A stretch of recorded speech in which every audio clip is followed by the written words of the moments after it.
മനുഷ്യന് അല്ലാഹു തആല നൽകിയിട്ടുള്ള ബുദ്ധിയും മൃഗങ്ങൾക്ക് അല്ലാഹു തആല നൽകിയിട്ടുള്ള ബുദ്ധിയും തമ്മിൽ വ്യത്യാസമുണ്ട്. മനുഷ്യന് നൽകിയിട്ടുള്ള ബുദ്ധി അവൻ്റെ ആത്മാവുമായി കണക്ഷനുള്ളതാണ്. മറ്റു ജീവികൾക്ക് നൽകിയിട്ടുള്ള ബുദ്ധി അവരുടെ ജീവനുമായി കണക്ഷനുള്ളതാണ്. ഇപ്പോൾ ആടുംകുട്ടിക്ക് ബുദ്ധിയുണ്ട്. ആടുംകുട്ടിക്ക് ബുദ്ധി ഉള്ളതുകൊണ്ടാണല്ലോ ആൾക്കാരെ കാണുമ്പോൾ മണ്ടണത്. ബുദ്ധിയുണ്ട്. പക്ഷെ ആടിൻ്റെ ബുദ്ധി ജീവനുമായിട്ടാണ് കണക്ഷൻ.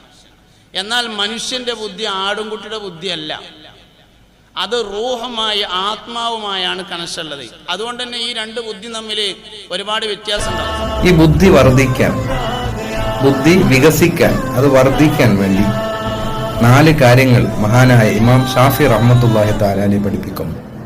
ഏതൊക്കെയാണ് 4 കാര്യങ്ങൾ? മഹാനവറുകൾ ഒന്നാമതായി പറയുന്നു അനാവശ്യമായ സംസാരത്തെ ഒഴിവാക്കുക, ആവശ്യമുള്ള കാര്യങ്ങൾ മാത്രം സംസാരിക്കുക. രണ്ടാമതായി മഹാനവറുകൾ പറയുന്നു ദന്തശുദ്ധീകരണം, എപ്പോഴും പല്ല് വൃത്തിയായി സൂക്ഷിക്കുക. മൂന്നാമത് മഹാനവറുകൾ പറയുന്നു ആലിമീങ്ങളുമായി സഹവസിക്കുക. നാലാമത് പറയുന്നു സജ്ജനങ്ങളുമായി എപ്പോഴും സഹവസിക്കുക. ഈ 4 കാര്യങ്ങൾ കൊണ്ട് നമ്മുടെ ബുദ്ധി വർദ്ധിക്കും.